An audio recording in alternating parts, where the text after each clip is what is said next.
Health Beat with Dr. Benita Zahn. It's estimated 26 million Americans, that's more than 10% of the population, have food allergies. It can be challenging in the best of times to wend one's way through food options. But now with the increased pressure of doing that, when you have to rely on a food pantry to ensure that you're fed. Lisa Gable is the CEO of FAIR, Food Allergy Research and Education. She's my guest to discuss this. Good to have you with us, Lisa. Thanks for having me. And as more people during this time of pandemic find themselves relying on food pantries, the issue becomes even bigger. Let's start with, how do you begin to make sure that you're getting the food that is best for you? And it's probably a twofold question. How do you ensure, and then what should the food pantries be doing? So you've got the floor, Lisa. It's a combination of things. Obviously, COVID and any restrictions around the availability of food has been particularly challenging for all food allergy patients.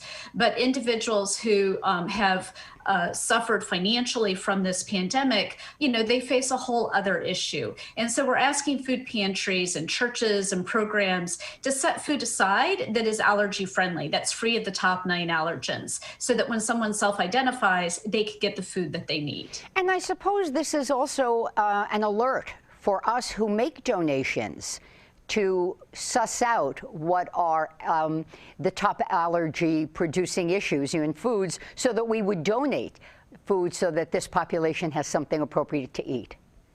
Absolutely, and I appreciate your asking. In fact, if people go to foodallergy.org, it lists for you what are the top 9 allergens, gives you some additional information. And the goal is that when you are looking for food that you can donate, is that you look for food that doesn't have those allergens in it. The nice thing about going online with grocery stores today, as well as Amazon and others, is that it gives you all of that information clearly, so that you can take a look, as well as something called Smart Label, which is a QR code that you scan the QR code on the product, and it lists the allergens that are in that product. That's wonderful. Lisa, are you finding that more food pantries are being alert to this and separating out areas of food so those with particular needs can shop safely?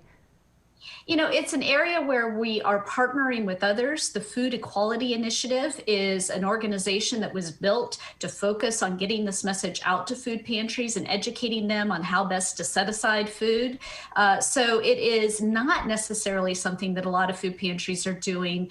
There's some prototypes in the Kansas City area, thanks to Food Equality Initiative, but that is a place where we would really love to have partnership and look for opportunities to work together on these issues, especially as we come into the winter months, when I anticipate we're going to see shortages again. Yeah, and what triggered this interview with you, and I love it when viewers write, and one viewer did write and say, who's doing this? Is anybody aware? So I think it's really critical that this information gets out there. For some people, it may just be a little gastrointestinal, but for others, this can be life-threatening.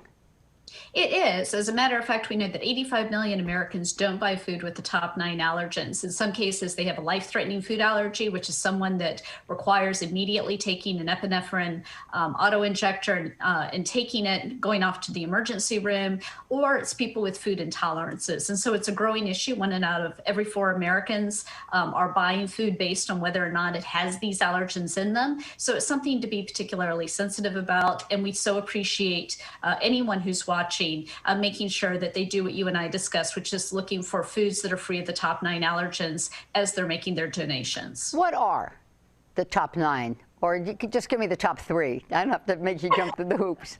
Well, some of the big ones you want to look out for are things like dairy, egg, nuts, tree nuts, peanuts, soy, fish, shellfish, and sesame. And so there are a lot of allergens. Yeah. So again, go to foodallergy.org and you can see the entire list there. And it's also important to realize that you can develop a food intolerance or allergy at any point in your life. I've got a girlfriend who grabbed some almonds. She was at a friend's house and barely made it, really barely made it to the pharmacy alive, because her reaction was so big so quickly.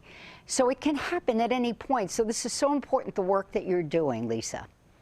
Well, thank you. And it is very important to point out that it can happen later in life. In fact, initially from 1998 onward, we were seeing that rise with children. Now we have a big project around prevention, which is aimed at feeding the allergens to young children so that they can educate their immune systems. But the other issue that's happening is we're seeing the numbers increase rapidly amongst adults who are like your girlfriend that have been eating a food their entire life, and all of a sudden they suffer a potentially life-threatening event. And so again, if they go on our website and look at that information, it can provide them with what do you need to do in order to keep yourself safe. Lisa Gable, CEO for FARE, thanks so very much. Hats off to the great work you're doing to keep people fed and healthy. Have a great holiday season, a good new year.